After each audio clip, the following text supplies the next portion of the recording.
So as I explained, we have 4 presentations, and the first one will be delivered by Professor Salama and Laura McLean from the University of Strathclyde in Glasgow, UK. Professor Salama is chair in architecture and head of the Department of Architecture in Glasgow, University of Strathclyde. He has written and co-edited books and numerous research papers published in the international peer-reviewed press. His latest books include Demystifying Doha, Architecture Beyond Criticism, Spatial Design Education, New Directions for Pedagogy in Architecture and Beyond, and Building Migrant Cities in the Gulf. Professor Salama is the 2017 UIA recipient of the Jean Sumi Prize for Excellence in Architectural Education and Criticism. So whenever you are ready, Professor Salama, please go ahead with your presentation. Thank you. All right. Okay. Thank you very much. I'm just going to share my screen, and just to start and save time, just a second.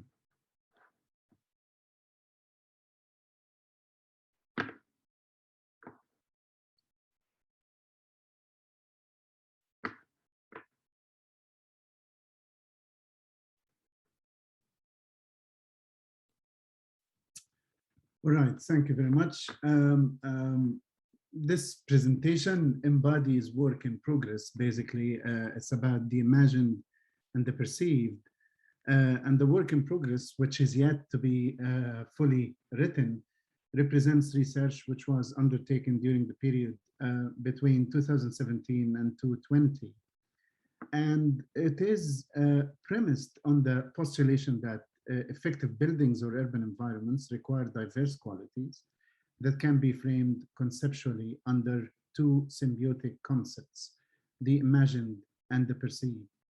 Simply, designers design or envision or imagine buildings and built environments, and people experience them, relate to them, attach to them, identify with them. So the work is premised on this and on the belief that understanding the imagined and the experienced as 2 principal aspects of space allows the development of insights into the understanding of the characteristics of each and of space production and reproduction. In essence, the idea of this research adopts the Lefebvrean viewpoint and examines these 2 but related types of space, as we say, the imagined and the experienced, relevant to the Zaha Hadid Riverside Museum in Glasgow. It has some form of trying to understand tradition as people experience buildings and urban environments, but here the focus is on the museum, which was a winner of 2013 European Museum of the Year.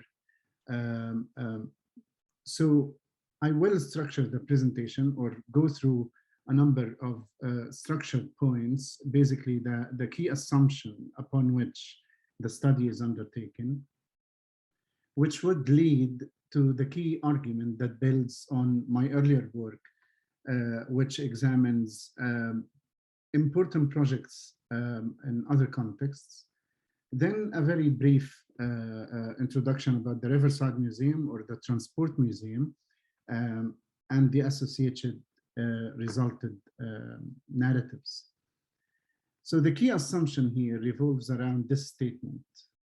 Projects promoted by national governments or local municipalities and covered heavily, or in most cases celebrated or praised in the specialized or public media, are not necessarily meeting program requirements, user expectations, or the simple human experience of the built environment. So in the context of this assumption, one would note that the promotion, celebration, legitimization of specific works of architects has significant implications on the value and belief systems within architecture education and practice. So a similar argument and approach were featured in one of my earlier publications that juxtaposes design intentions versus users' responses, as reflected in Qatar University campus in Doha, Qatar, which was an important project supported and sponsored as an international competition by UNESCO, and then was designed by the Paris-based Egyptian architect Kamal Al-Kafrawi.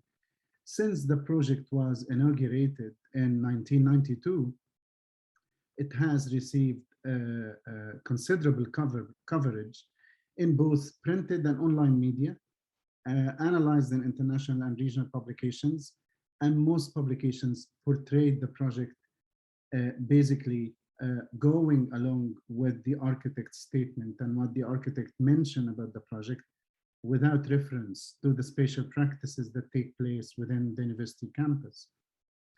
So various versions of this study were published in as a book chapter and as journal publications. The same argument also was implemented or pursued or examined in Al-Azhar Park in Cairo, which is a project that was portrayed as an important green lung for Cairo, received considerable coverage in the media.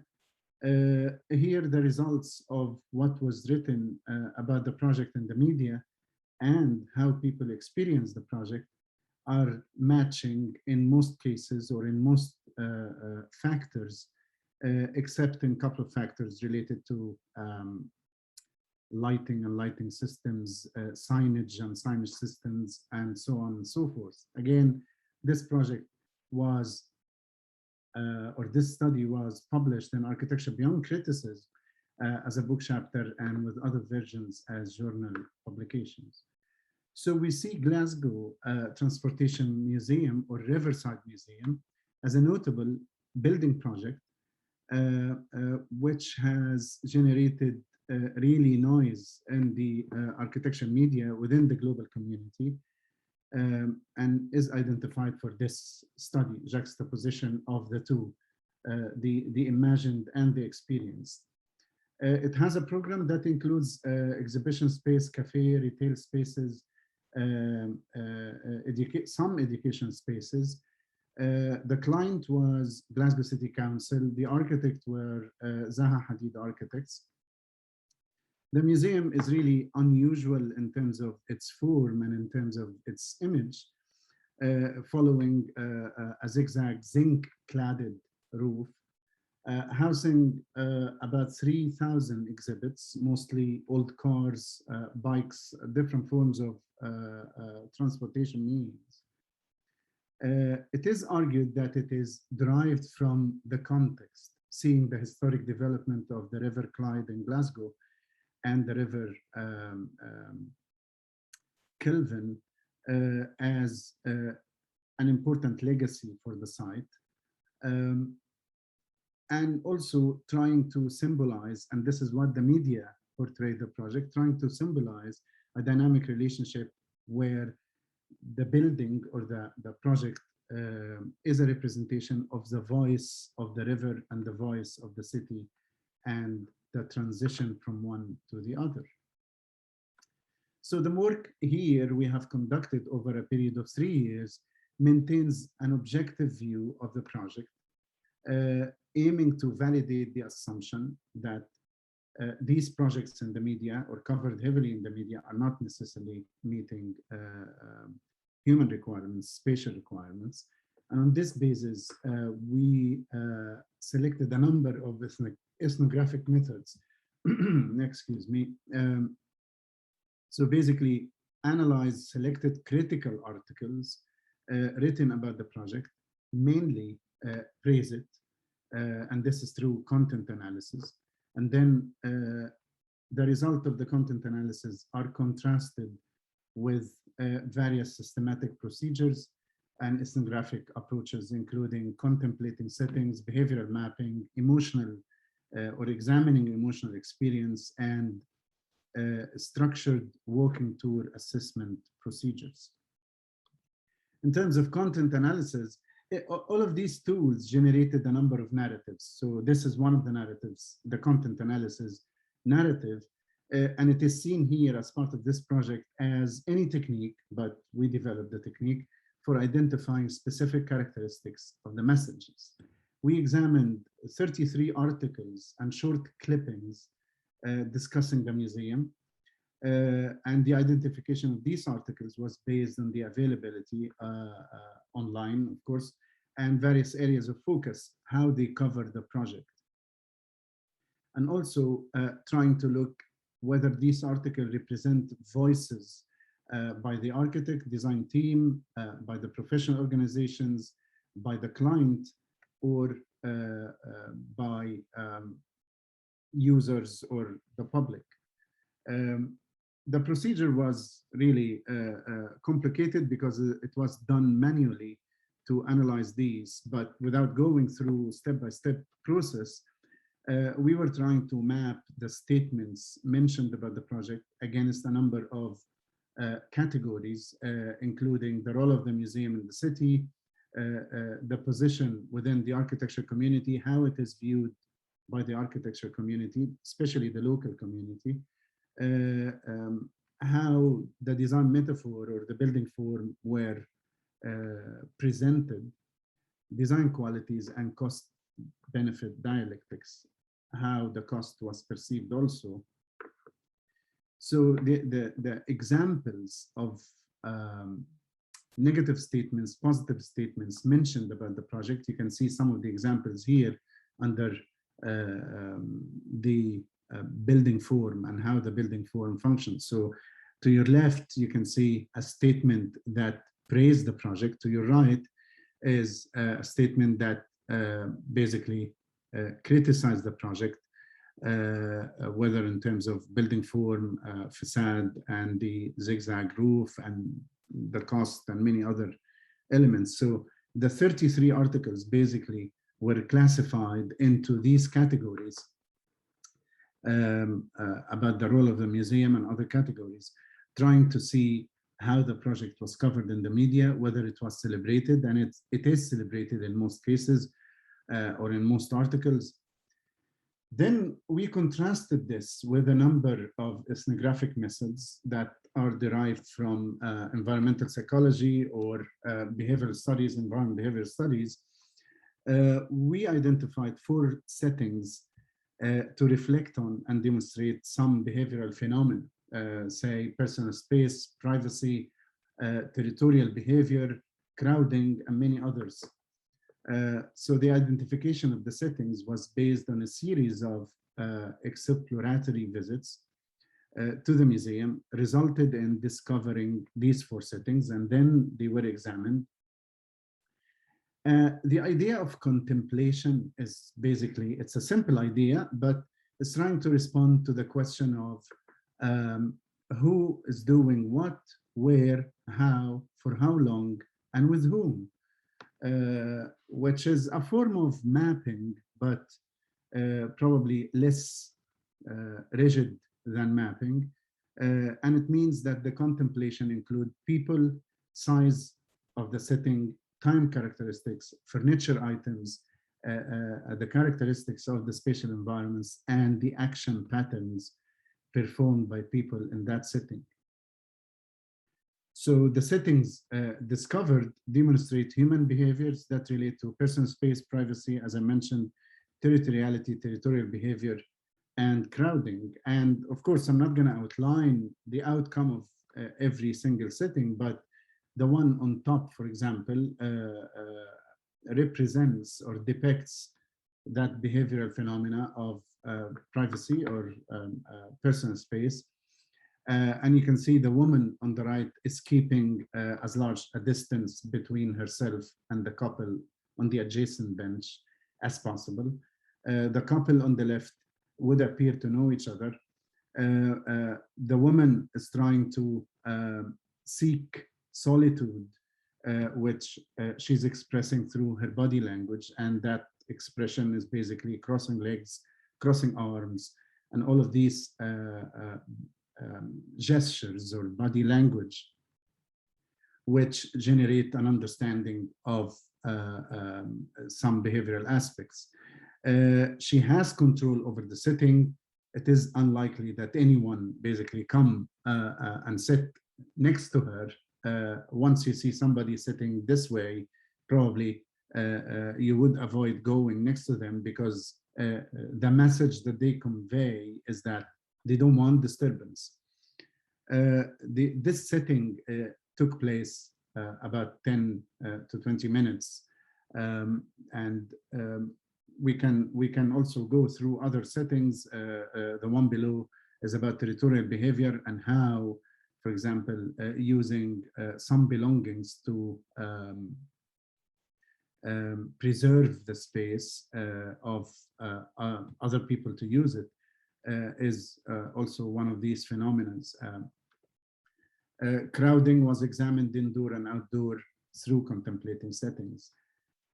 The second narrative, or the second tool that was used, which generated another narrative, engaging with behavioral mapping, which here in this study was conducted to focus on both place and user. So place-centered mapping and user-centered mapping. We all know that place-centered mapping is more suitable for the study of a particular physical space if we want to examine it.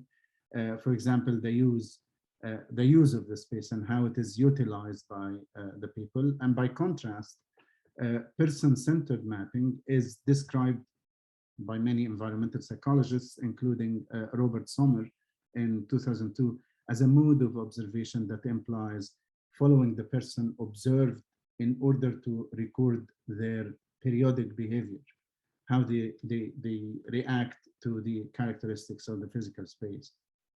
And here, behavioral mapping has been used to examine the functionality of the building, both on weekends, weekdays, and the diagram or the floor plan to your left with notated floor plan is basically a representation of a weekday. The one to the right is a representation of a weekend. The results of mapping procedures demonstrate really significant issues with overcrowding in exhibition areas, underutilization of some spaces, wayfinding issues, ineffective use experience due to lack of clarity of what is primary and what is secondary in terms of the use of spaces. Going to another narrative, we examined the emotional experience, where a series of positive and negative comments was developed, and users, including some architecture students who acted as users, with the research team, were asked to react to these statements or comments following this table. As you can see, we identified 12 spots within the building and examined each following these negative emotions and positive emotions. The whole idea of understanding the emotional experience in space is coming from or is based on personal construct theory of George Kelly, who coined that idea of constructive alternativism and the notion of personal constructs, the way that each person gathers information, evaluate this information, develop interpretation, and act accordingly in space. So the examination of the 12 spots really reveal important results, and you can see here some of the spaces that we examined. An example, for example, the entry location, and I can just try to play few seconds, how the space is overcrowded by objects and is not effectively used. And this is the entrance point of the space. We have also, I will show another example on the emotional experience, which is a little bit better in terms of how the space performs and how people relate to it emotionally. This has been examined through actual experience of space and also through 12 video clips that examined these spots and were presented to the users. The final narrative or the final tool that was implemented as part of this research process is a structured walking tour techniques. And I'm not gonna go, I can see the yellow background. So it's basically trying to look at the building in a structured manner rather than the contemplating settings or the emotional experience. Here is more structured through the use of checklists that represent a number of attributes under planning and zoning, landscaping, and designing, and how the research team reacts to this. The research team here was formed of 5 people, and there is a number of negative qualities in the 3 categories that really don't go with how the project was portrayed in the media. That's with respect to landscaping, problems in many areas, whether underutilization of spaces, vegetation, outdoor furniture items, and so on and so forth. In terms of designing, same problems were existed related to lighting conditions, the use of ecological design techniques, glare in the spaces, and this is a museum, and basically these kind of negative qualities should not exist in museums. So I'll stop here by saying that the examination and the associated narratives validate the assumption that projects promoted by national governments or legitimized by local municipalities and covered heavily in the media are not necessarily, and in most cases, don't meet program requirements, user expectations, or the simple human experience of the built environments. The idea or the findings of the research reveal really significant discrepancies between the imagined or the conceived and the experienced, which is resulting from the perceived and the lived. Understanding the realities of buildings and built environments needs to be based on a wide spectrum of ethnographic methods. No one single method will help us understand these realities and will help us generate discourses about how these realities can be contrasted and understood, elucidated. Interrogating the perceived and measured quality in architecture and in built environments. This approach establishes a responsive and unbiased discourse of these 2 paradigms. And the idea of coexistence of performance evaluation and criticism, because most of these articles are coming from criticism, and what we are showing here is basically based on examining performance from a user perspective. So we're not saying that we want to avoid criticism. Criticism is important, but also performance evaluation need to be integrated to support our understanding of the realities of buildings. So I'll stop here and thank you very much. Thank you very much, Professor Salama. That was very interesting, and I already have a couple of questions for you ready in case we don't have many from the audience. But we will move on now to our second presentation, which will be delivered by Aurélien Catros and Maxime Leblanc, When Boston is in Boston, Useful Lines of Reconstructive Game Models. Aurélien Catros is a licensed architect from the Lyon School of Architecture in France. He worked with heritage architects in France before undertaking a PhD at the University of Montreal, directed by Jean-Pierre Chupin and Beshara Helal. His research focuses on models in architecture and such continues to improve digital modeling in architecture firms. Maxime Leblanc is a graduate student and research assistant at the Peter Guo Fu School of Architecture, McGill University. His current thesis project focuses on the permeability of virtual reality systems and environments in an architectural context. And I can see you're already there. So I'm gonna change my background, not to scare you. You are only starting now. So the floor is yours. Thank you.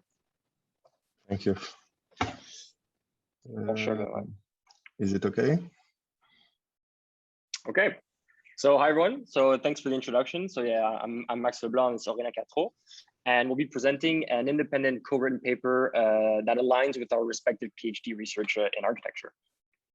So I'll start us off by saying that the video game industry is increasingly turning to history as a resource to build meaningful stories that will increase the sense of immersiveness through the use of shared references.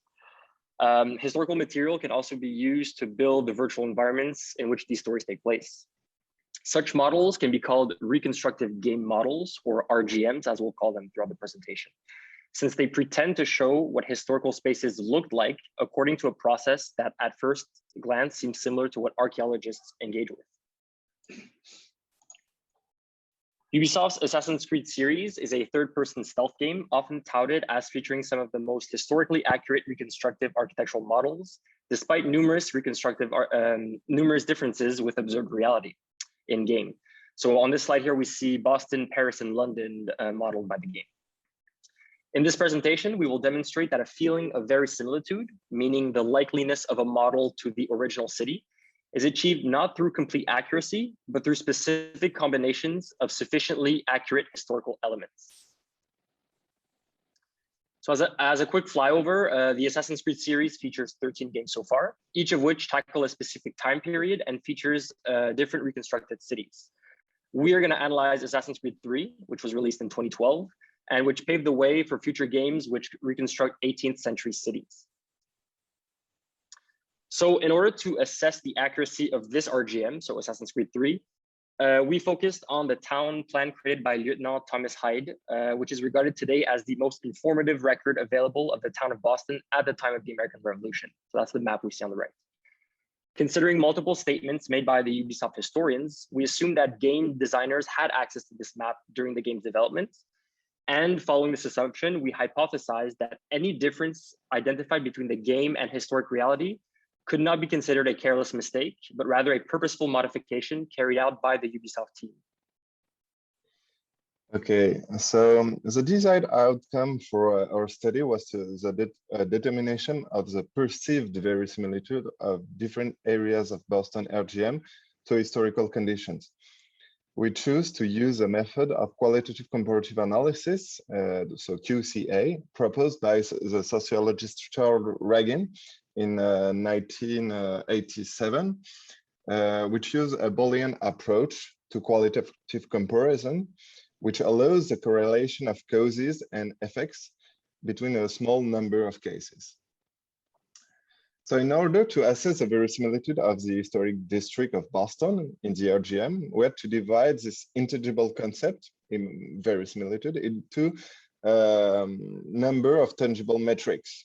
It was here that Kevin Lynch's theory of city imageability was particularly useful.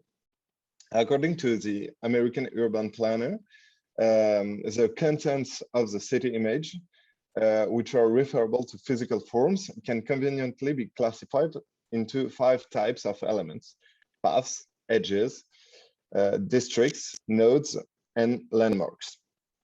We thus considered the verisimilitude of each of these 5 elements, from model to historical map, as a potential cause to be analyzed for each case examined according to our qualitative comparative analysis method. So we summarized the verisimilitude of areas as an outcome of 5 conditions, labeled A, B, C, D, and E, representing each of Lynch's elements of cities imageability, so landmarks, paths, nodes, edges, and districts. Overall, we hypothesize that an RGM can be very similar to a city it refers to, as long as each of its ports are very similar. According to this logic, and to make our comparison more manageable, we divided our study into 5 cases, representing 5 areas of the island of Boston. The game itself splits the island into 3 main districts: North, the Central, and South one, which we then further split the Central and the South districts into 2 sub-areas, represented by the red dotted line, since they were too wide and heterogeneous for proper analysis. We then gave each of the 5 resultant areas an abridged name, as you can see, X, Y1, Y2, Z1, and Z2. So we have 5 conditions, A, B, C, D, E, which represent Lynch's 5 elements, and 5 cases, X, Y1, Y2, Z1, and Z2, which represent the various areas of Boston. A value of 1 in this QCA table indicates the accuracy of that given condition, while a value of 0 indicates the inaccuracy of the same given condition. Since we chose the RGM for its critically acclaimed historical likelihood, we also made the early hypotheses that the RGM would yield an overall value of accurate for all of its components. This is why in the QCA table, we see a 1 in the outcome column V, because the game overall is said to be historically accurate or very similar. So in the RGM of Assassin's Creed 3, the city contains a scattering of high vantage points that allow players to view their surroundings and discover new portions of the in-game map. These vantage points are usually bell towers or historical landmarks such as churches and meeting houses. These elements resemble what Lynch called landmarks, simple physical elements considered to be external to the observer, which may vary widely in scale. So those can be, for example, buildings, noticeable vegetative elements, monuments, etc. As the name suggests, these elements allow the users to mark the land and to orient themselves within urban space. So in order to accurately assess the impact of the presence or absence of a given landmark, we extracted the landmarks and vantage points provided by the game's database and then placed them on a diagrammatic map that we see here of the RGM. So after compiling these elements, we used the 1775 map, the one I showed you at the beginning, of Boston to confirm their status as landmarks by the cartographers at the time. We noted that in less built up areas, such as Z1 and Z2 on the left, the need for vantage points could have led game designers to create landmarks such as churches that did not historically exist, as we see in red. All the red are the ones that don't exist in game. So interestingly, every fictional church modeled in game that also serves as a vantage point is a copy of the Old North Meeting House, which is a real building, as found in Area X. The structure of this, the structure does probably best capture Boston's Georgian architectural style, but is sufficiently generic to fool players into believing that, as a non-obvious anachronism, each appearance of it represents a unique historical structure.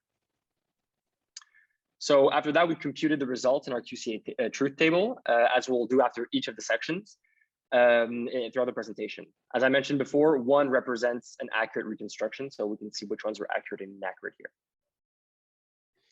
So the second element taken into account for the study is what Lynch called paths. He described these as linear elements, so channels along which the observer customarily, occasionally, or potentially moves. So since a primary appeal of the game is the ability of its main character to climb onto building and to jump from roof to roof, attempting to assess what constitutes a path in the game, according to Lynch, is quite difficult. However, there's non-place characters, so abridged NPCs, usually, which lack the same abilities. And they wander about the city along pre-computed trajectories, as identified on the RGM map that you can see on the left, so the little one. We thereby reconstructed the game's path, mostly considering these pre-computed routes.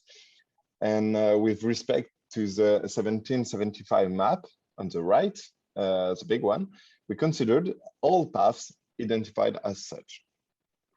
While an evaluation of the verisimilitude of landmarks focused on the accuracy of the reproduction of historical buildings, a similar approach to path wasn't possible, because they were not designed the same way in the context of the game. Nevertheless, we identified similarities between the overall path structure between the game and the historical map in 3 of the 5 cases area. So X, Y2, and Z2.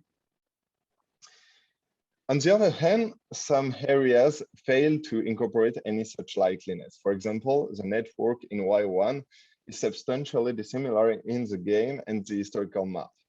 In addition, the map shows the beginning of a grid-like hierarchy in the upper section of Z1, so over here, whereas no such structure exists in-game. So Assassin's Creed 3 instead features many dirt and snow roads that could have been added by designers to facilitate movement in this area of the map. So to summarize, we noticed that rather than reproducing every street exactly, Ubisoft chose to reproduce important main routes while generating a different network of secondary ones. Consequently, areas with the highest level of fidelity regarding paths correspond to those which historically featured existing major avenues. So X, Y2, and Z2. According to Lynch, the concept of a node is related to the concept of path that we've just seen, since junctions are typically the convergence of paths, events on the journey. He defined this concept as the strategic foci into which the observer can enter, typically either junctions or paths or concentrations of some characteristic. In other words, they are specific elements in the perception of the urban landscape that consist of remarkable junctions of tracks by their shape or by the visual strength of the landmark that's next to them. So in order to identify nodes that define the two imaginabilities we wanted to compare, we selected major avenues, and then we identified their intersections, which for the most part constituted strong nodes. We then roamed around the in-game RGM in order to confirm if these junctions presented the player with a significant choice as to the direction of travel, which would indicate a node. We assessed multiple characteristics when determining their importance, the importance of that node, such as the size of the walkways and their surrounding elements that could contribute to the memorability of a junction for the player. So as the table shows, 3 areas, X, Z1, and Z2, were found to display a comparable amount of nodes, plus or minus 1, in-game and historically. And thus, they were considered to be accurate representations of this city element. We then added the results to our QCA table, and we noticed that node accuracy, which is C, the C column, was not necessarily a function of path accuracy, the B column. For instance, Z1's nodes were deemed to be historically convincing throughout, but its paths were not. The 2 remaining areas, Y1 and Y2, which constitute Boston's downtown sector, had been significantly modified relative to the city image elements. We assume that nodes had been added here as a consequence of the designers to greatly modify the urban form in this area. So the 4th element is edges, and according to Lynch, edges are linear elements not considered as paths that we showed. They are usually, but not quite always, the boundaries between 2 kinds of areas. So when considering this definition, we begin to survey the presence, so labeled 1 for, or absence, so labeled 0, of this linear element, which constitute a break in continuity between 2 identified zones. If we take back our maps, the overall shape of the island, when considered from this edge perspective, was hardly modified in the game. The most explicit instance of such a modification can be observed with regard to the Mill Pond, the large marshland by the north of the city in Y1, which was dwarfed in game. However, the size of it, of Mill Pond, doesn't affect at all its power to divide areas as an edge, and it doesn't impact thus the imaginability of Boston in the RGM. Therefore, it was not counted as inaccurate for the purpose of the qualitative comparative analysis table. So, since every main edge present in game could also be found on the 1775 map, although the size and shapes might vary, the location and role as partial divider remains accurate. Thus, all cases have been judged as accurate, so labeled 1 in the D column in the QCA table. Our final case are the surface elements called districts, which are the medium to large sections of a city conceived as having 2-dimensional extent, which the observer mentally enters inside of, and which are recognizable as having some common identifying character. Such areas may thus typically be recognized through a sense of like uniform architectural style or typology in some way. For the purpose of our study, we chose to assess districts through an analysis of the percentage rate of land use, a factor which would certainly affect imaginability in our opinion. We sought to discover how dense or less dense each area in the RGM was compared to its historical reference. We assumed that any level of difference lower than plus or minus 10% would not likely be perceptible by a player and would thus be experienced as accurate, allowing us to enter a 1 in the QCA table.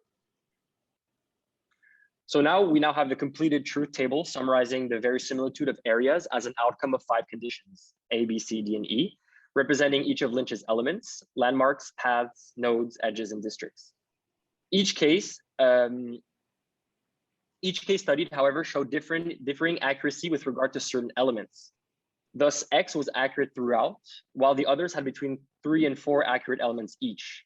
If we assumed each element to have comparable importance in producing the feeling of verisimilitude, we could also rank these 5 areas of virtual Boston according to the number of elements assessed as accurate with reference to the archival map.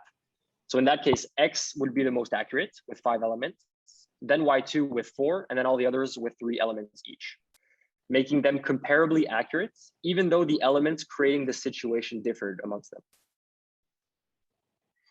As per Ragging's QCA method, the final table can also be expressed as a theoretical equation showing the causal factors which determine a particular outcome, in this case, the feeling of verisimilitude. Conditions for which we found accuracy, so labeled 1 in the table, are written in this equation in capital letters, while conditions demonstrating the absence of accuracy, labeled 0, are lower cases. So the equation you can see is just a retranscription of what we found in the table. And what's interesting with this equation is that we can reduce it mathematically by using basic factoring principle, which led to the following equation, which separate out the D as a necessary causes because it is accurate throughout. There is a capital D in every term of the previous equation. In Boolean analysis, the absence of a specific condition can itself be considered as a cause. So in terms of studies, it might mean that an inaccurate city element might be required to produce a feeling of verisimilitude. However, we know this to be highly improbable since the absence of accuracy for one of Lynch's elements might be trivial. So it would not be required to create a very similar reconstructive game model. For this reason, every absence of a given cause, so the lower cases later, was removed, resulting in the following equation that we conveniently can simplify as follows. So this simplified equation summarizes the possible causal factors that we observed and that we assume are sufficient to obtain the feeling of verisimilitude, so the V, in the RGM. Essentially, for there to be a general sense of verisimilitude, an area, so that's a transcription of this equation, might be accurate regarding its edges, so the D, in addition to at least one of the three following pairs of elements, so landmark and district, AE, landmarks and nodes, AC, or paths and nodes, BC. In other words, an area which has an accurate edges as well as any combination of AE, AC, or BC can achieve a desired feeling of verisimilitude. We further observed that all 5 of Lynch's elements are present in at least one of the different combination of causes. This condition confirms that all 5 components of Lynch's theory of urban imaginability are relevant to shaping the feeling of verisimilitude within an RGM, so a reconstructive game model. So to conclude, we have shown that the city of Boston model in the Assassin's Creed 3 game is quite dissimilar to what the historical city looked like really at the time. Indeed, we were able to discover numerous differences in the urban fabric as well as in terms of scale, as you've seen on the map, that allows that allow us to state that the game model is an imperfect historic reconstruction. Yet, in terms of user perception, it is faithful enough to convey a feeling of verisimilitude. Thus, since what we call useful lies may be needed in the game development to increase playability, the consequences on the perceived verisimilitude of a city model are quite contingent on there being a sufficient number of urban elements, according to Lynch theory, being historically accurate. So thank you for your attention. Thank you. Thank you very much. That was really fascinating. And I wonder to what extent people are aware of those landmarks at the time, but we will get back to those questions later on when we have done all of the presentations. But thank you in the meantime. We will talk to you later. So we move now to our third presentation, which is co-presented by Angeliki Tsukala, who is a PhD student in architecture at the University of Illinois, focusing on social cultural factors.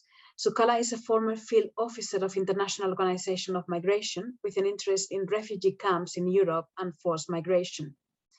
The second co-author is Aparajita Santra, who is also a PhD student in architecture at the University of Illinois at Urbana-Champaign, focusing on history and theory. Santra has an interest in social and cultural factors affecting territoriality of urban marginalized groups in India. And the paper they are presenting is Garbage as Generators, Alternative Ecosystems of the Global South. So I can see that you are both ready for your presentation, and I'll try to change my background properly this time and don't scare you with the time. So you have 20 minutes now. Thank you.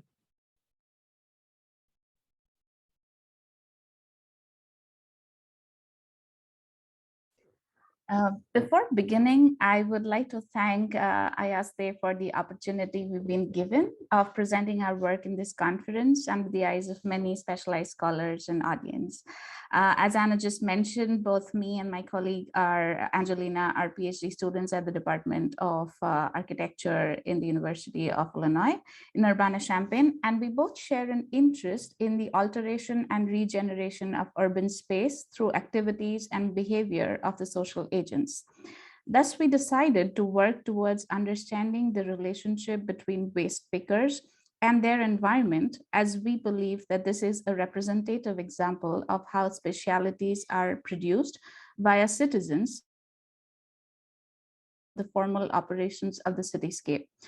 But through participating in a specific system, and in our case, the processing of garbage, they act as agents of spatial production. On this note, I would also like to add that as we both work on our research in places that have been said to belong to the global south, we both have been part of the discourse of how effective these terminologies are, and especially to discuss a social system. We both agree that global south and global north as terminologies are not effective. And even though the cases that we will be discussing belong geographically to the global south, such relationships between the formal and the informal cityscape can be present in multiple urban settings.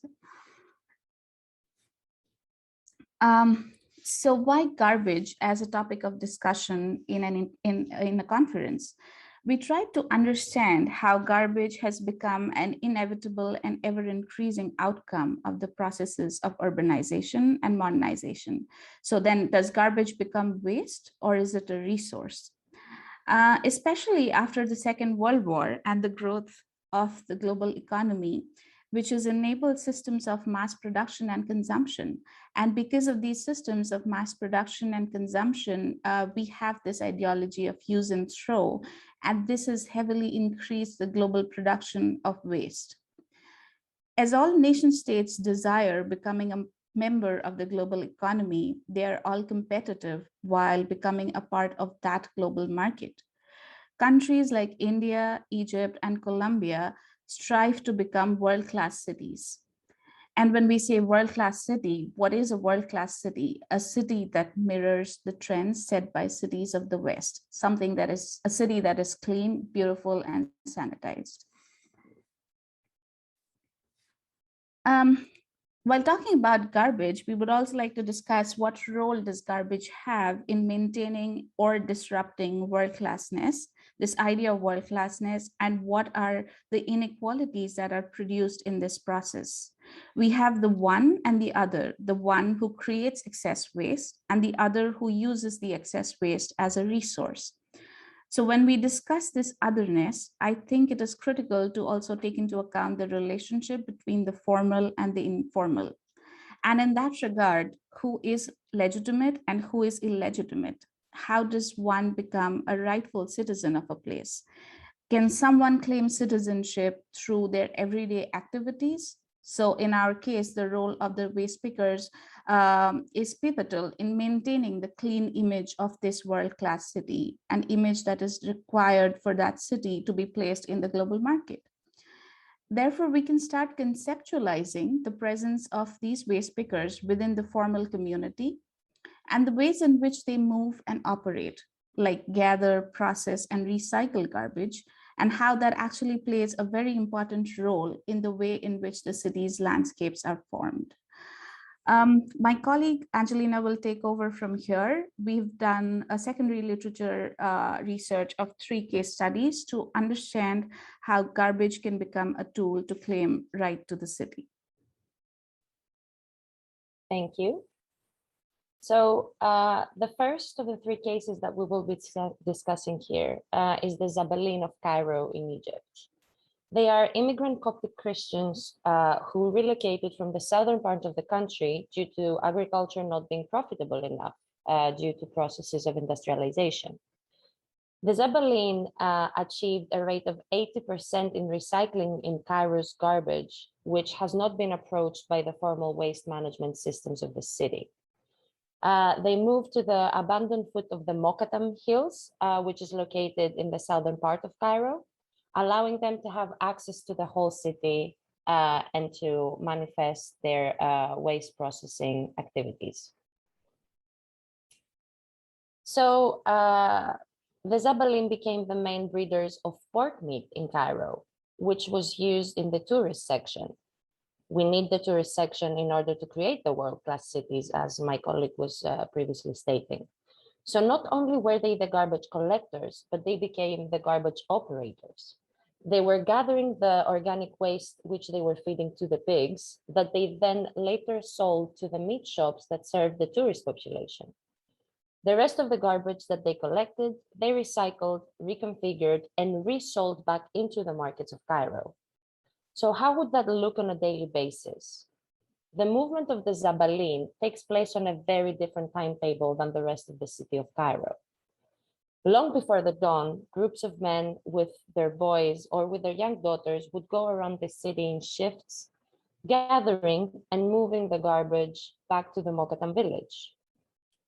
The Zabaleen, using means such as donkeys, lorries, small trucks, or even on foot, can go through even the nearest alleys. That means that they have access to all the parts of the cityscape of Cairo. The waste, once collected, is moved, as I said, back to the Mokatam village where it is processed. And as the quote on our screen says, there is an immediate proximity between the residencies, of the Zabaleen and where the collected garbage heaps are located. So how does formality and informality become part of this discussion? When the Zabaleen moved to Cairo in 1910, so even though they were granted permission to stay by the governor, he never signed an official tenancy agreement. So most Zabaleen, even though they are claimed owners of the land that they bought, have no documentation to prove their ownership. So in the eyes of policymakers, they are not actually official owners of anything. So in case of eviction, they are in great threat. Since a modern city should maintain an image of cleanliness, as we said, there were efforts to make the Zabalin invisible, as they were considered to be part of what ruins the image of the city, even though ironically enough, they were the ones who were cleaning it up from the excess waste due to industrialization. So the state of Cairo officially awarded their waste collection contracts to 3 European multinationals, despite of having lower recycling rates. Now, what are the forms of resistance though? How do the Zabalin claim their place back into the city? How do they manage to make their presence something that does not change throughout time and space? The formal systems sometimes do not take into consideration the microscale of the way something is functioning. So in the case of Zabalin, using the means of transport, as I said before, lorries, donkeys, even on foot, pick up the trash from the doorsteps of the users. When the companies took over, the 3 European companies that I mentioned, the garbage started piling up again because now there were official gathering points of waste, and that was not serving the people of Cairo. So the citizens started reusing the Zabalin who catered to their needs because of the routes they had created throughout the infrastructure of Cairo. So we can see that the informal routes that were created by the Zabalin were actually something that was very desirable for the formal citizens of the city. Now, moving on to our second case study, it discusses the lives of the waste pickers of Delhi in India and how they participate in altering the landscape of Delhi in this time. India is a place that underwent great transformation due to industrialization in the 20th century.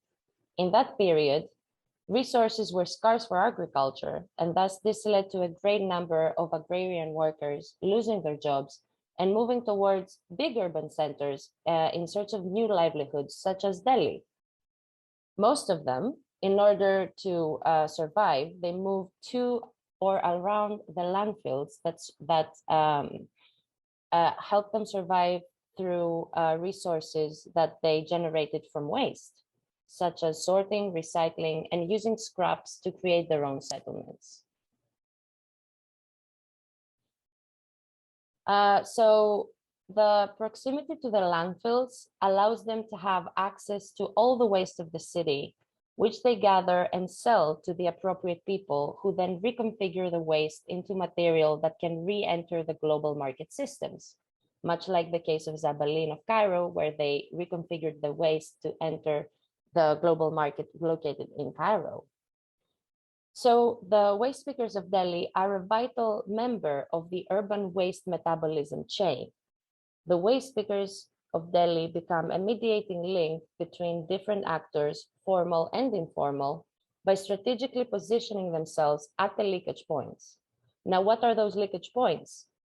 They are the landfills, where the residences are built around, and then the rest of the cityscape that some of them actually work throughout the residences and the businesses and the markets.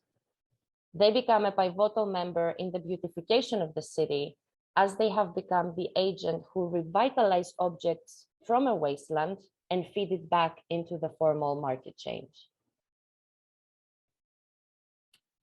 Similar to the Zabalin, the waste pickers of Delhi and their lives are tied with the contestation of the formal and the informal.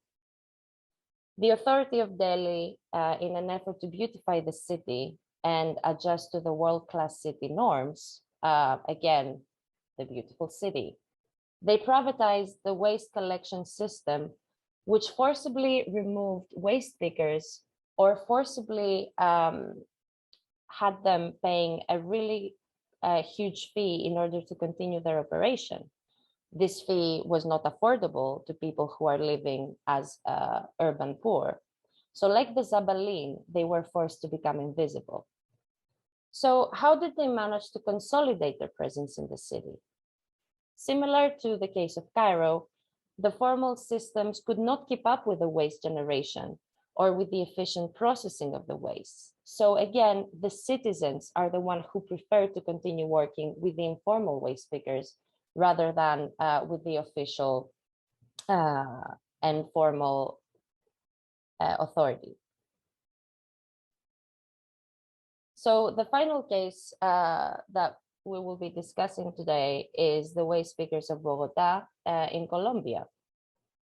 Bogota is the capital of Colombia and has had an influx of people leading from a population of 0.5 million in 1950 to 7 million in 2010. The influx of people, much like in the other two cases, happened due to the rise of industrialization and the weakening of agricultural funds. The relocating migrants find the resources of livelihoods through the processes of waste picking.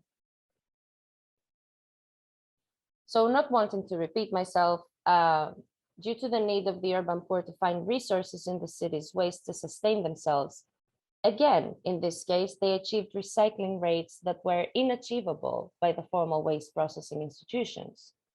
The waste pickers viewed the garbage as a resource for their survival, and their role in the modernization of Bogota was actually consequential. So on the one hand, we have the waste pickers who found value in the city's waste, and on the other hand, we have the city who found value in their services of disposing the waste. Now, this system became a self-organized symbiosis between the formal and the informal actors of Bogota.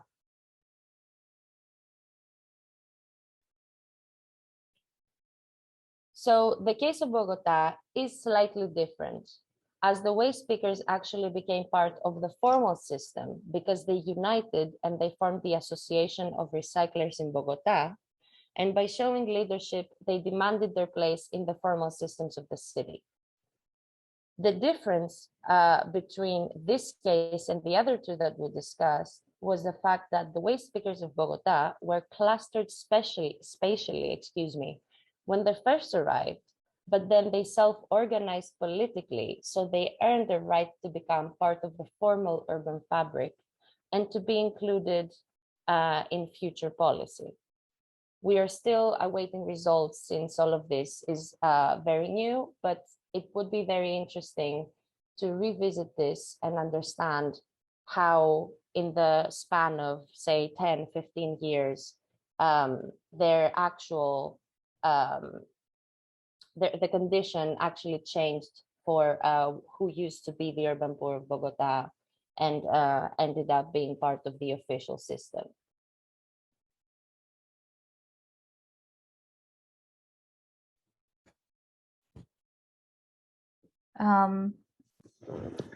Yeah, as we saw in all the three cases, we would like to conclude here by just bringing into discussion certain points like how garbage as a commodity has the power to reconfigure these landscapes and how these landscapes are also embedded within multiple spatial inequalities.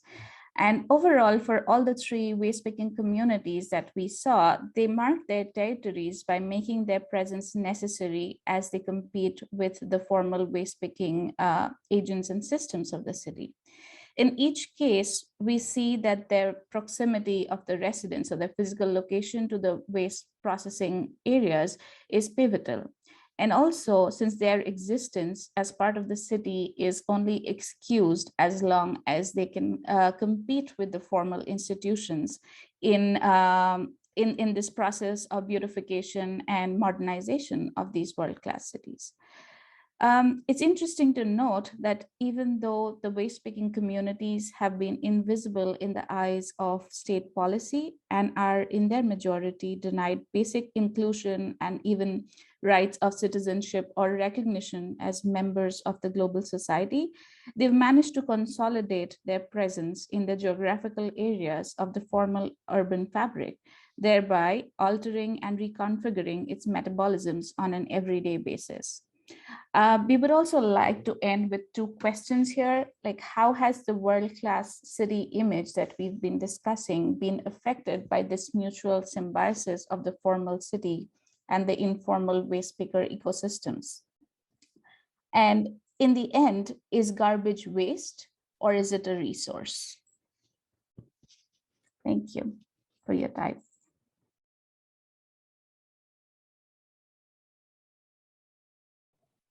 Excellent. Thank you very much. That was, I didn't even have to change my background. That was 17 minutes. Very interesting, and I'm sure this will bring quite a few questions, and it really aligns with the keynote that we just heard from Julie Barfield, and how do we use our resources? So yeah, fascinating. Thank you very much. And we leave you now with our fourth presentation.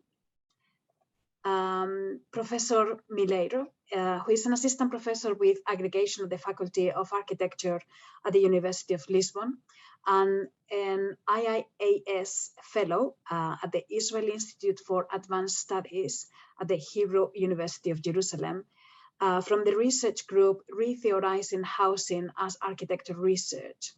Professor Milheiro is also an associate researcher at Dynamia Set EUL, and researcher at African Studies Center at the University of Porto.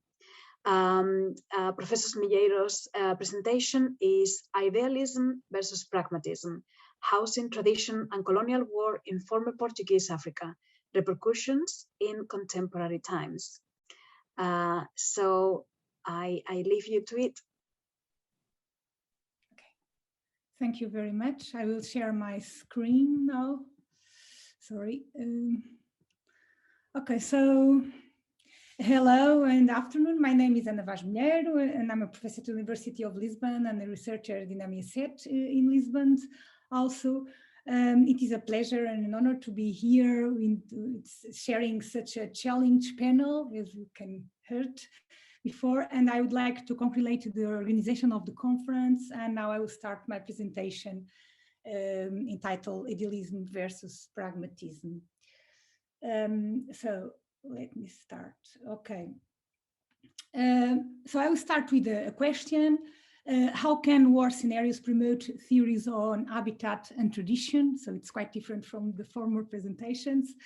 And I will talk about history of architecture mainly. So during the 60s in the period labeled by African independence and United Nations pressure to accelerate the decolonization process, Portugal would start 3 war fronts in its continental Africa colonies. The conflict started on the 4th of February 1961, when free penitentiaries in Luanda were assaulted by armed groups of guerrilla claiming independence to Angola.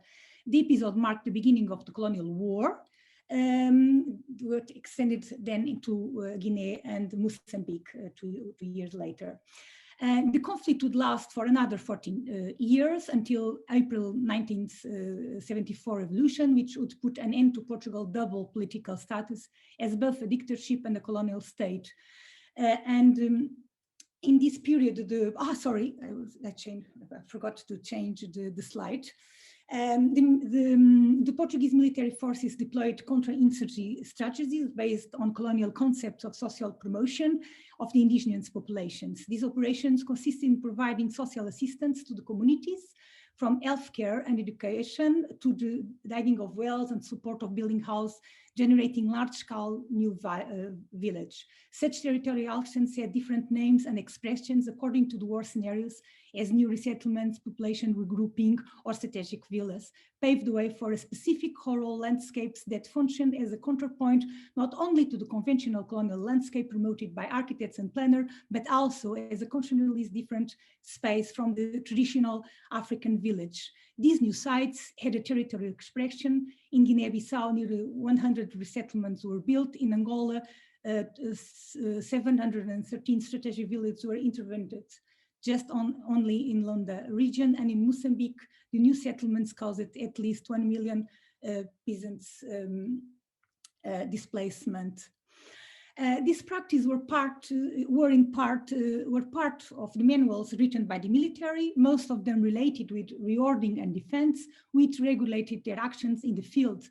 But the war would enable all actors engaged in territorial infrastructures operations to be involved. Self-employed architects, public work technicians, and military were in charge of the design, accomplishment, and use of the different large-scale residential landscapes. Their proof short according to the culture of each discipline. The military, for instance, gave greater importance to the training of people training in architectural as agriculture regions, for instance, as you can see here. The architecture culture, on the other hand, was concerned with vernacular architecture and its introduction into the practice of the time. Consequently, an important debate on tradition would be open, putting on opposite sides the architects who worked in colonial public works departments and the different technicians, architects, agronomists, engineers, among others, who frequented the military side. Colonial public works and military forces had different understandings how indigenous resettlement should be carried out, and especially what housing type should be adopted. A careful choice of terms that would help us to understand this relationship, I would say, is altered by the colonial context in which historical process was experimented. Commonplace terms as idealism and pragmatism, which gave title to this presentation, assumed often radical and opposite views, the first suggesting a certain moral superiority of the architect over the military straight response. Easily, the sense of idealism could here migrate for an anti-colonialist position, which was not the case. Looking at these optimistic photographs recorded by the architect Simões de Carvalho of his model house for fishermen in the island of Luanda, an experiment he developed in the very beginning of the war for one of the most disadvantaged urban population of the city, we are led to think that architect's approach would be carried out looking at the future. The fisherman house was designed out of a survey of the needs and wishes of the resident community, allowing the architect to draw up a design based on pre-existing vernacular houses. The use of pre-construction techniques based on standard elements would then be completed by the residents themselves, who would end up personalizing each house, losing the typified character of the original Model 1. Unfortunately, the process was not fully implemented, but no doubt the experience was connected with a way of reinventing African tradition by the architects. The military, however, acted differently. Buying time was an essential part of the operation, so all procedures had to be fixed, following scrupulous protocols for action in the field. They also looked at indigenous achievements in their effort to sit rural settlements in conflict zones by raising rudimentary shelters based on rectangular or squared four-chambered houses, using solutions inspired by the traditional experience. From these learnings, they began to collect data and produce guidelines books, such as those we can see in the image, producing during the war in Angola, for instance, already in the 70s, so 2 years before the war was ending, as was the case of Normas de Reordenamento Rural e de Reagrupamento de Populações, or produced by or proposed by administrative civil servants, as in the case of Mozambique, Inhambane municipality. In fact, the Mozambique case would prove to be paradigmatic. Plans to contain subversive forces were implemented in the north regions of the country with the regrouping of populations in large villages, a process that would initiate the villagization phenomenon by the Portuguese military authorities on a large-scale project. It served as a cordon near the border areas where the liberation groups were concentrated, and the name of the operation was Operação Fronteira, as we can understand. You can understand why. The local public works departments were in charge of carrying out the plans, following military guidelines, with loss of the early idealism and gain in pragmatism, since quantitative results were desired to thicken the statistic. The actions were always preceded by geomorphological, demographic, and economic studies. Only 20% of school-aged children went to school, so the idea was to reach at least 80%. Most of the population still lived in circular houses, and some men still have 3 wives, although 17% were already a monogamous one. All village would occupy about 13 to 35 hectares. Some larger pre-existing settlements were already being used to lessen reactions to the change, and the sense was now to impose jurisdiction, ensure security, and save resources. Still during the colonial period, many of these villages were abandoned, and in some cases, the food supply was scarce. In the 80s, however, after the Mozambican independence, the Frelimo would implement a program to adapt this village to communal ones. But in '69, in former Portuguese Guinea, the military forces has already streamlined a resettlement model that facilitate operations on the ground. The attachment to the land, the existence of ancestrality use, cultivation or agriculture areas, burial places, and ethnic structure themselves emerge as obstacles to be overcome.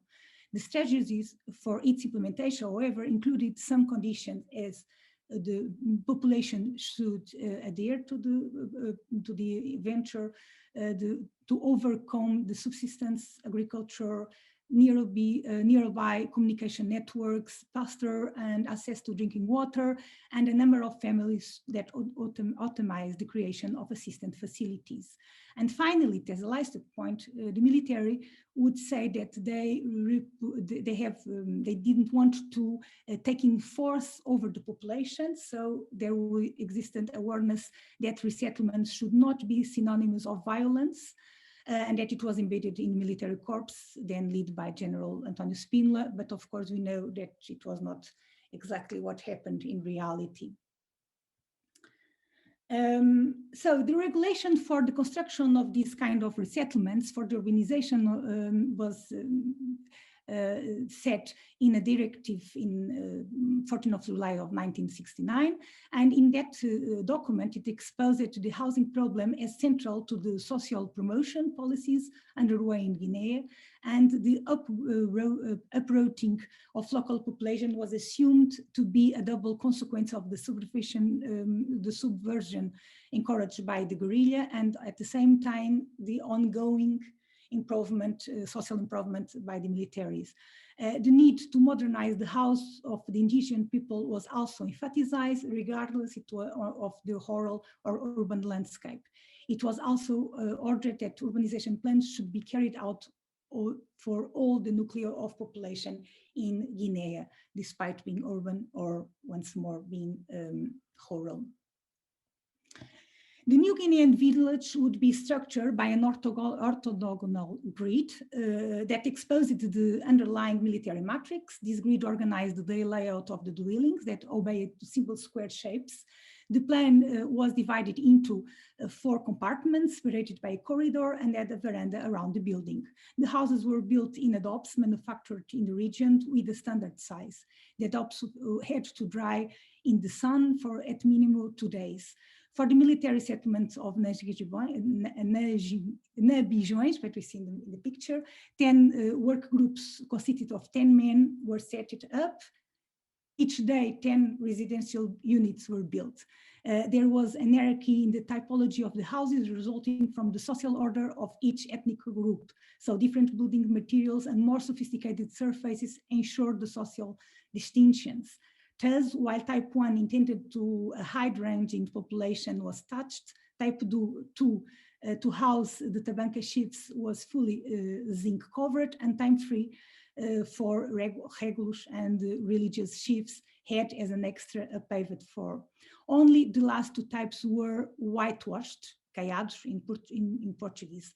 Sets of 4 to 8 houses made the blocks. The same scheme, the same orthogonal grid was used also in urban environment in Bissau in the construction of Ajuda neighborhood. Ajuda was built after a fire destroyed part of the informal Bissau neighborhoods, and about 700 new units were built. Military manpower was used as a way to promote the presence of the Portuguese army among the local population, and the house plan revealed exactly the same logic. The blocks of the new neighborhood established in Bisun area in Bissau outskirts replicated the organization of the military resettlements using cells of 8 to 10 houses. The plan also foresaw medical and school equipment, sport facilities, and military infrastructures such as heliport. And there, of course, we can find there was a kind of a conflict of methodologies between the architect's approach aimed for a long time of occupation and the military actions extremely focused on solving the present problems.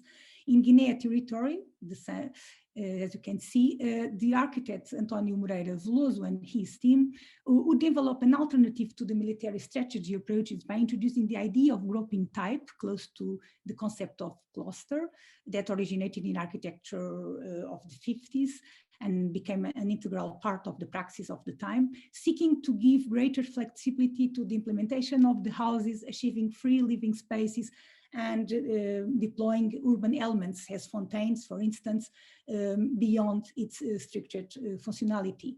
This cluster would result from the aggregation of type cells, sets of 16 residential units combined with each other. Yet the complexity of the implementation was already an obstacle to its adoption, as Veloso, the architect himself, admitted in the report written in Lisbon and delivered to his superiors at the Ministry of Overseas Territories, where he was unemployed. But anyway, in 1917, Veloso team also proposed a Guinean standard house that would suit the entire culture of the time. Its materialization was equal fated to failure. All through more flexitive in plan, its construction would require more sophisticated manpower and building materials, and consequently more time-consuming process. One of the merits described by the architect Veloso was precisely the non-European character of the proposed houses, yet meeting the minimum conditions of hygiene and comfort.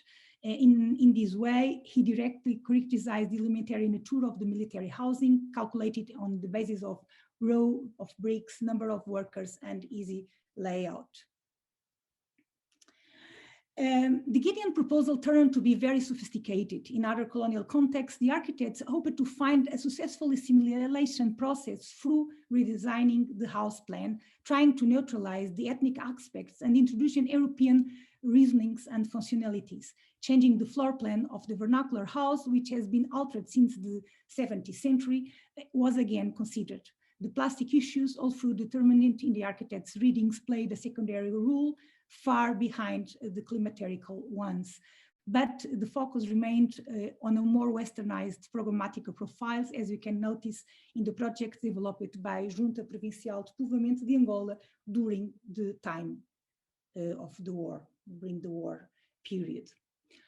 The Angolan Settlement Board would also elaborate guides with model houses or different typologies used in the construction of new strategic village, regrouping or reordering, that clarify the functions, clarify the policies in finding an economical and reliable house for the local populations.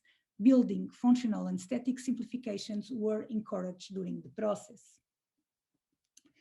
Even in strategic settlements connoted with white colonization, as was the case of Sela in the Angolan Central Plateau, the progressive production of housing for native populations reinforced the use of the residential program as doubly instrumental for the war effort and colonial propaganda, all through the materials related to dwellings to vernacular buildings, the systematization and geometric regularization of the plan, the balcony, guardrail, and the configuration of the gable roof all refer to Western design. The African family at the door of the house was presented in conformity with the house. It was already a family assimilated by the European culture that the house linked.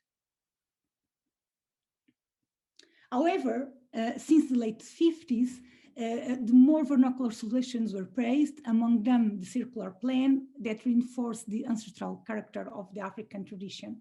Some designs promoted by Public Works Service would try similar approaches, proving the flexibility of the architects in the field.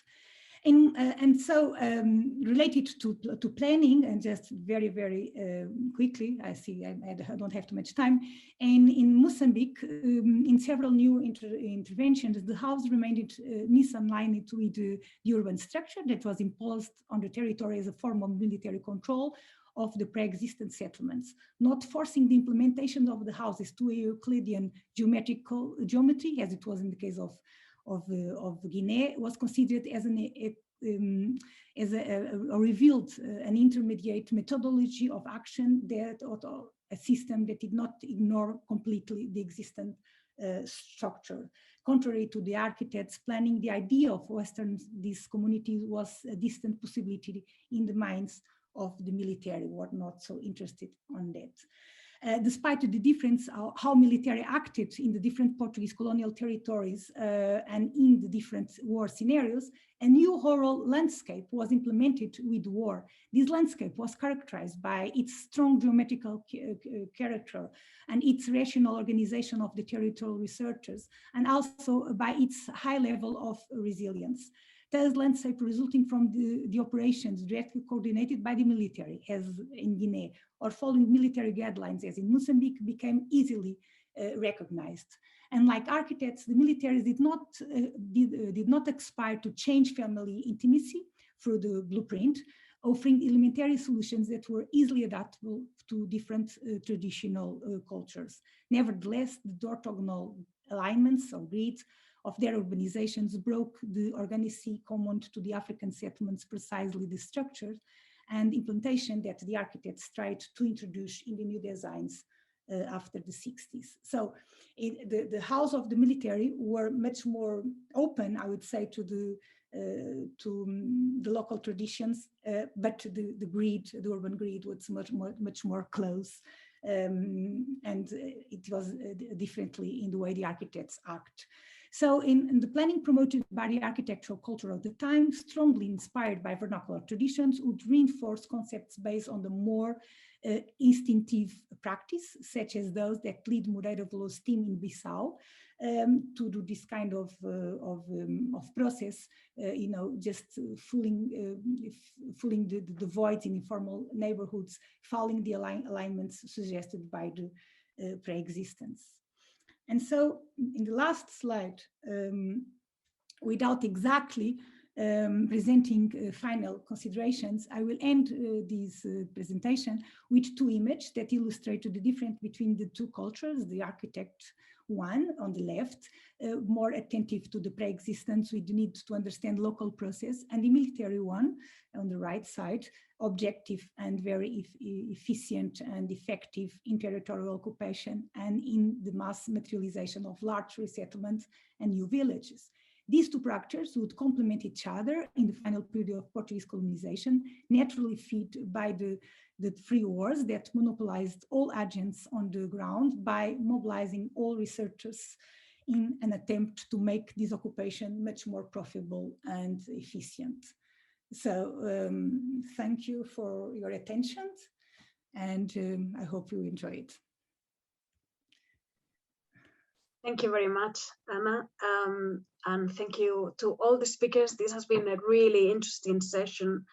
I think if I have to reflect on all of them, I would say, or I would argue that at the core of all the presentations, there is this idea of perceptions of iconic buildings, of dual images, what is real, what is in the game, but also what we want to see, and we try to avoid, the waste collection and what we reuse and how we tend to do it, as well as those post-colonial, so difficult pasts and traditions that are still quite there everywhere. So I think this should spark a lot of comments and questions from our audience. I think Lindsay very kindly is not only organizing the whole conference and helping with everything, she's also in this session helping us with the Q&A. So I was asked whether we wanted to, for our audience to type the questions on the chat, or if they want to talk to us. directly. I would prefer the second, but if anybody doesn't feel very happy being on camera and asking the question, please do write it on the chat. But we have someone, Tiago, please go ahead.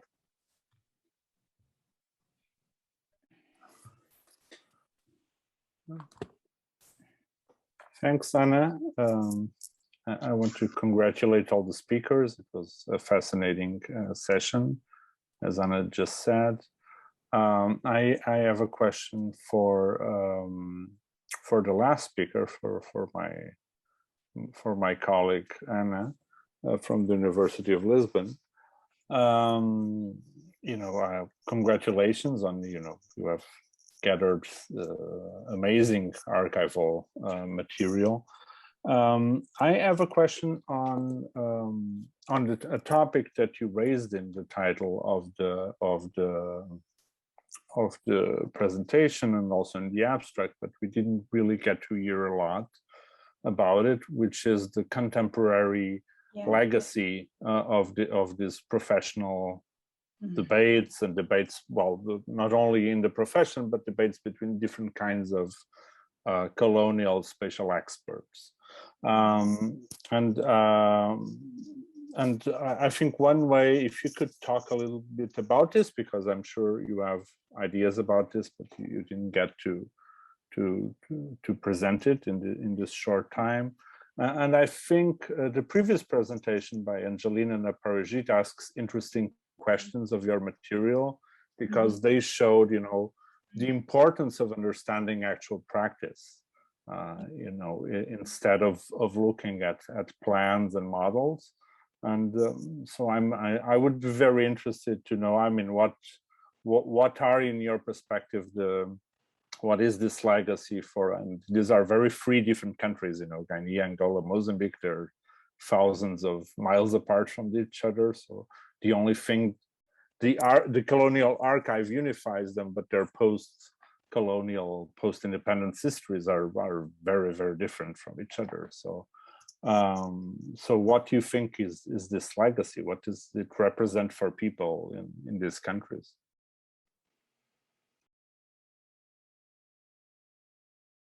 Should I answer now, Anna, or should I wait for other? Okay, so thank you very much, Tiago. You are completely right. I completely ignored the last part of my of the title of the presentation because I had no time, and because I don't have time, because I'm thinking about it. So this is a work in progress, as you know. This is part of a research project that we are involved.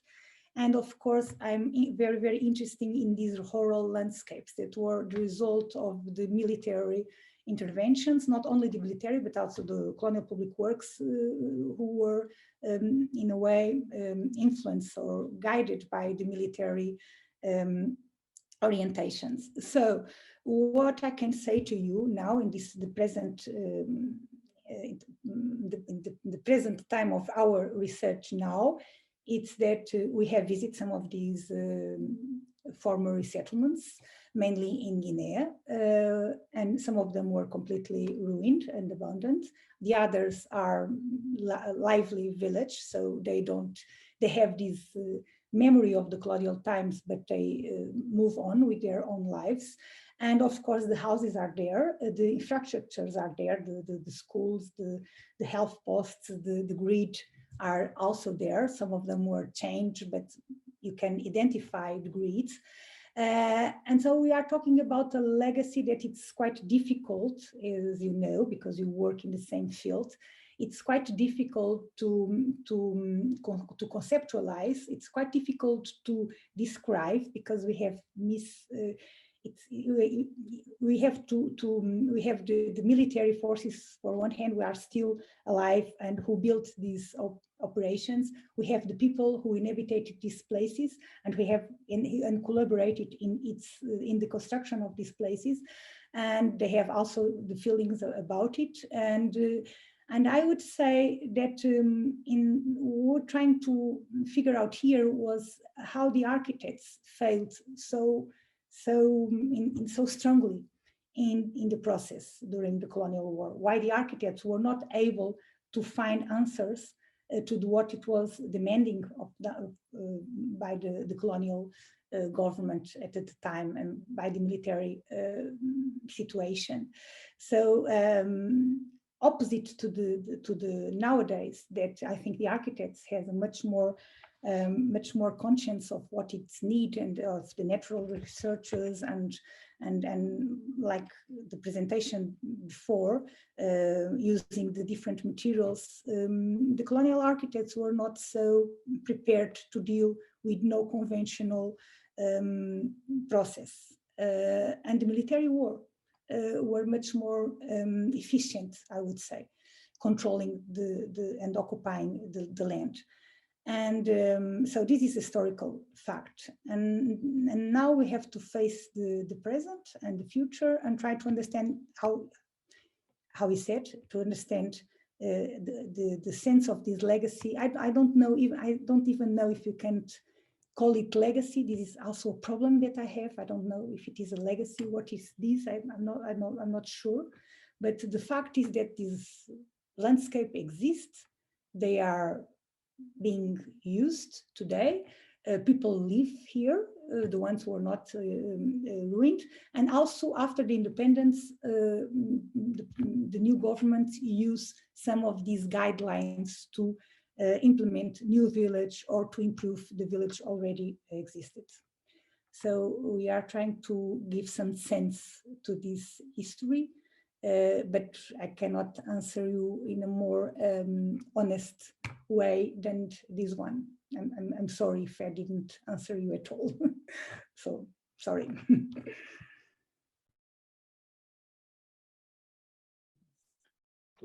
Anna, you're on mute. And I have a question as well, if I may. Yeah, sure, go for it. My question is for Aurélien and Maxime. I thought it was really an interesting presentation. They were all beautiful presentations, of course. But I really thought that the logic that you guys were applying and kind of the mathematical relationships, you know, they really reminded me of Christopher Alexander's work, which I'm from the University of Oregon, and our kind of pedagogical outlook is based on Christopher Alexander's mathematical perceptions of architecture and design. So I thought that was really interesting.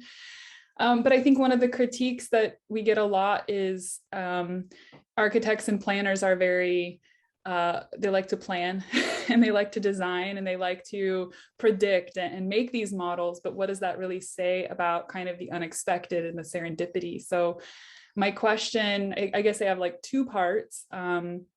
Are ideas about like locative services, do they undermine the potential and the possibility for people to, I guess I should turn on the video too, for people to explore and have the unexpected encounters with new people as well as new places, when there's so much, you know, guiding and goal orientation in how we navigate. And so, you know, how do you feel, based on your research, do you feel that serendipity, I guess, is overall at risk? And what is the role of planning and architecture in that? And then solve the world's problems. About saving I can go, or go on.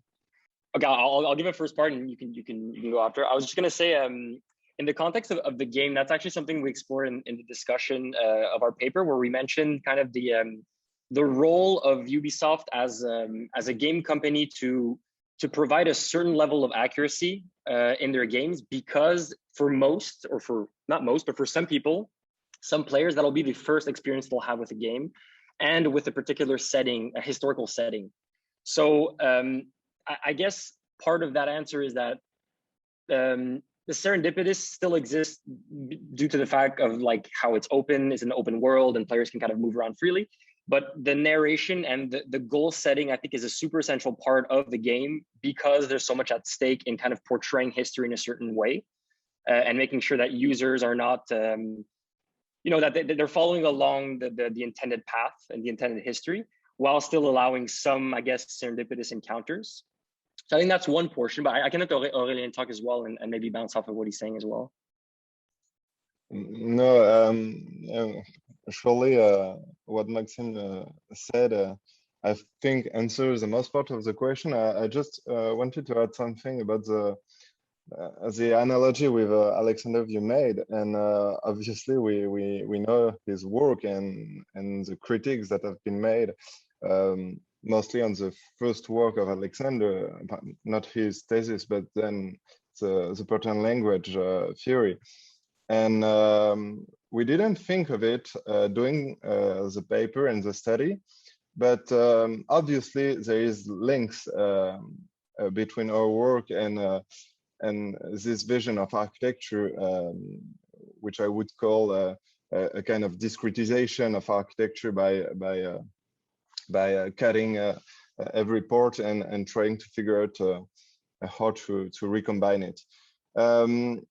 I would answer the critiques that have been made to Alexander for our work, saying that we don't really use that as a mean to conceive anything, rather to analyze something.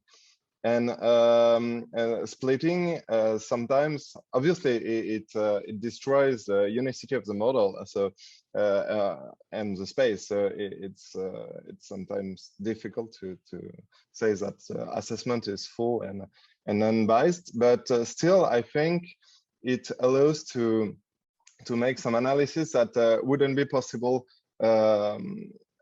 without such a discretization. So I agree, but that's all what we could do to reach our goal. And I also think that's what's interesting about Charles Regan's QCA methodology is it allows you to kind of take some of Alexander, some of Lynch's kind of little pieces and criterion, which are set and predetermined, but allow you to kind of compare in a qualitative way without doing basic statistical analysis and stuff like that. So I think that's what works really well, is having the analytical and then having a way to compare them, but qualitatively, makes for an interesting analysis and observation that we found. That's great. Thank you, guys. Anna, do we have time for one more question, Anna? Sure, yes. Yeah. I enjoyed the session, beautiful one, and I have a particular question for Professor Ashraf. It was a very, very insightful presentation. I enjoyed it because particularly I like museums and I like research about museums, and I love the way you sort of observe the interaction between people and the museum versus what was perceived from articles or essays or what have you. But since I'm particularly interested in the relation between the museum, the community, and the city, and when all these virtual devices that we have, some might argue that going to the museum physically to see artwork might diminish and new roles would emerge. And I would argue that maybe the museum is coming into a situation where it's more like an agora, it's more like a public space, it's more like a destination. To which extent you were able to see a resemblance with that in your case study? Thank you, sir.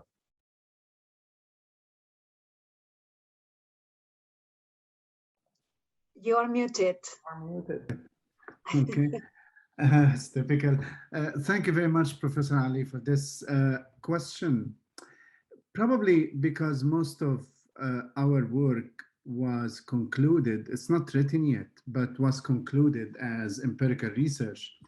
Before the COVID, we haven't had a chance to really examine this kind of virtuality in museums. But this specific museum, because it's a transportation museum, so it's not about artwork or paintings or artifacts. It's more about cars, trains, and all of these. So for developing a sensory experience, it will require more effort to go in that direction of being virtual over other things. And my understanding is basically we need to create environments for learning as part of museums. This one doesn't offer this explicitly. whether that learning is virtual or physical. So I would say, I don't think in the Riverside Museum case, that idea of virtual is there yet, could be there, but will require a lot of effort to transform the exhibits and the old artifacts, whether trains or portions of trains, old police cars, bikes, and all of these into actual products to be sensed and seen in reality. Being part of a community is an excellent point you are raising, Ali, and I think despite the claims made by many that the museum plays a major role in the community, in speaking to the river, and speaking to the city, and trying to be a voice of both, I don't think, based on our study, it succeeded in achieving or in meeting this premise or challenge. So I don't know if I answered your question, but I think that idea of virtuality will take some time for a museum of this nature. Maybe in other museums that rely on painting, graphics, artifacts that are easy to model would be easier than this one. Thank you so much. Thank you again to our audience and their questions. Do we have any more questions? I don't see anything. Yes. Maybe Ben? Yeah. Go ahead. So, hi, hang on, I'm just getting my video going. So, hi, I'm sort of in response to Prof. Melero. I wonder how much of the work that you've done, particularly in Angola and Mozambique, could perhaps be contextualized more broadly in terms of the late colonization period. For instance, I know that there were architects who were working in Maputo and Lorenzo Marx who were trained in South Africa. And at the same time, a lot of pretty much the earlier sort of early Union period settlement of people into the townships, into formal townships. A lot of it was also a response to things like malaria. And I know, for example, on the East Coast, there was a massive malaria outbreak in 1930, and that created all sorts of problems with migratory workers and also formal housing. And also when you get to the absolute crux of working on, I think, these projects, even though if I look at Calderwood and his involvement in some of the early townships in the 1950s, in terms of designing townships based on the new towns, I think when it came down to the absolute crux, budget was a very big thing, and budget probably drove the military constructing it rather than any form of considered design. And I was just sort of thinking that maybe there's some sort of discussions to sort of think about there, which are probably a lot more nuanced than just looking at the history or the sort of broad-based North Portuguese versus South Portuguese might be very, very different animals as they were. Sorry, yeah, that's my thanks for listening. Well, thank you very much for your contribution. It's quite related to housing. Now we are more involved in housing. Before we were more involved in trying to understand the infrastructure of the territorial occupancy, but now we are more involved in housing issues. And related to housing, there are different approaches, and there are lots of different views that we as historians, we can take to understand a little more what happened during this colonial period. And within the Portuguese case, of course, the late colonization started in the end of the 19th century and ends with the revolution of 1974. So it was a huge period, and and a little more than other European countries who also had this colonial history, or share this colonial history with us. So we have different approaches to housing. It's quite interesting. For instance, we were talking about this architect who were training in South African, Pancho Guedes. It's usually the name that people would say or would remember, and his approach to tradition or to vernacular architecture was a very special one. It was very interesting also. But we have also the other architects who were working in the colonial public works who have much more pragmatic vision how to do it. So for them, it was much more interesting, more important to deal with health issues and to deal with climaterical solutions and so on, more than aesthetical ones or more than cultural ones, I would say. So we are trying to work with our colleagues in Mozambique and in Angola, but also in Guinea.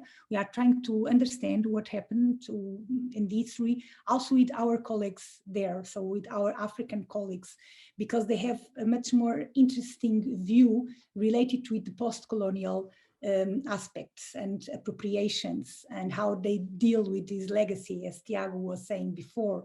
So here in my group, my research group, we are more interested in looking at the history and then let our colleagues in Africa to deal with the post-colonial appropriations, because we think they are much more prepared to do it than us. So we are trying to combine these two partnership, kind of a partnership between us in Portugal and our colleagues in Africa, a kind of a joint research. We'd of course make our research a little more poor because we are not so able to explain the contemporary dynamics, I would say. But I think we should look to other examples. We are always talking about it and we never do it, but about our colonial examples and not only the neighbors countries, but other examples outside Africa also. And I think we are a little late related with other colleagues in other geographies. But so all the help, it's really welcome. So thank you very much for your contribution. Thank you for that. I don't know if you have any other questions. If not, I would like to ask something to Aparajita and Angelina. I have been in the UK for couple of decades now. And one of the things that really surprised me when I came here is the role of the charity shops. I don't know if you're aware of this. In Spain, they don't exist. But basically, you just leave what you don't want in a shop, and then it is sold, resold for, getting money for that charity in particular. And it's become more and more popular. And I would say now a bit of a middle class element that is a bit, if you buy something new, you are a bit frowned upon. So this idea of second-hand reusing, recycling, upcycling, and so on is becoming quite a movement.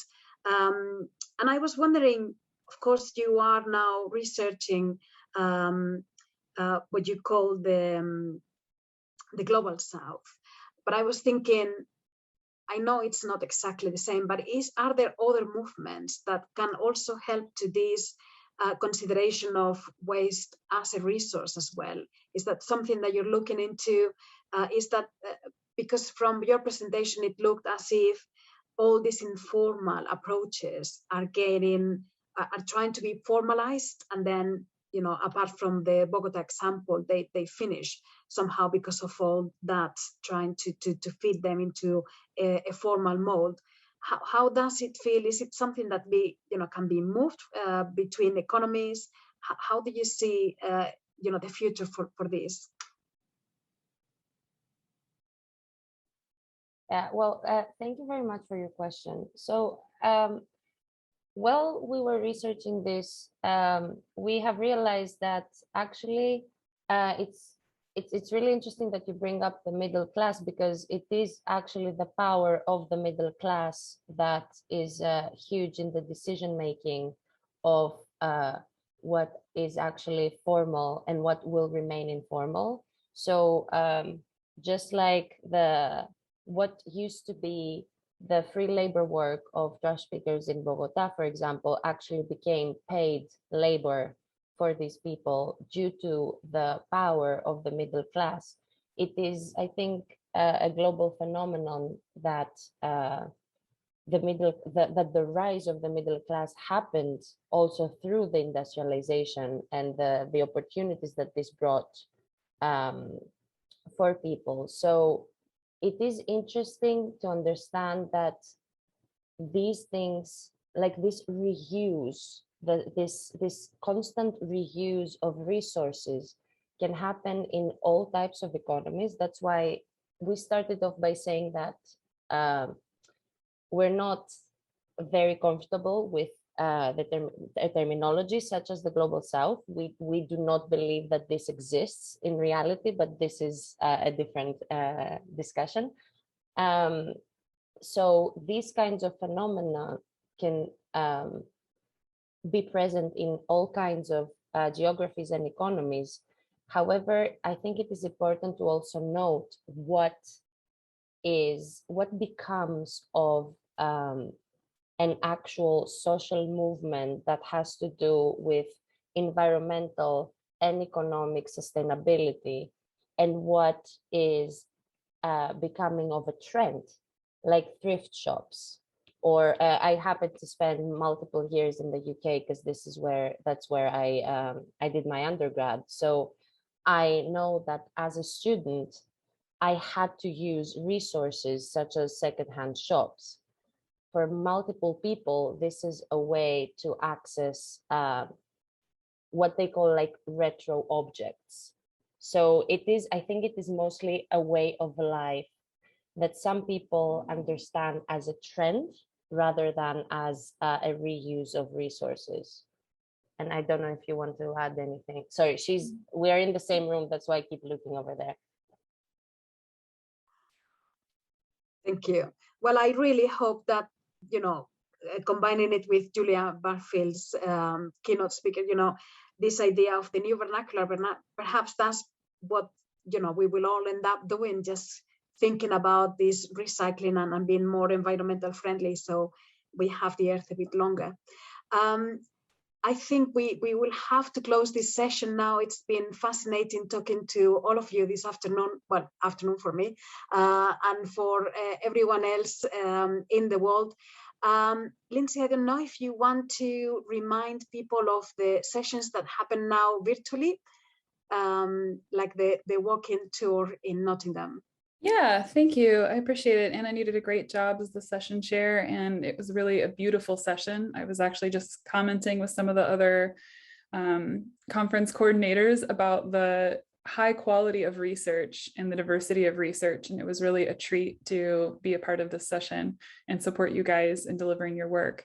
So the next up, we have 2 hours and we have a combination. We have a virtual walking tour that's going to be happening in the next 2 minutes starting. That's a part live presentation of walking around Nottingham. And then the second is, so that's a tour around the city of Nottingham. It stops at the Nottingham Castle for a second tour around the castle.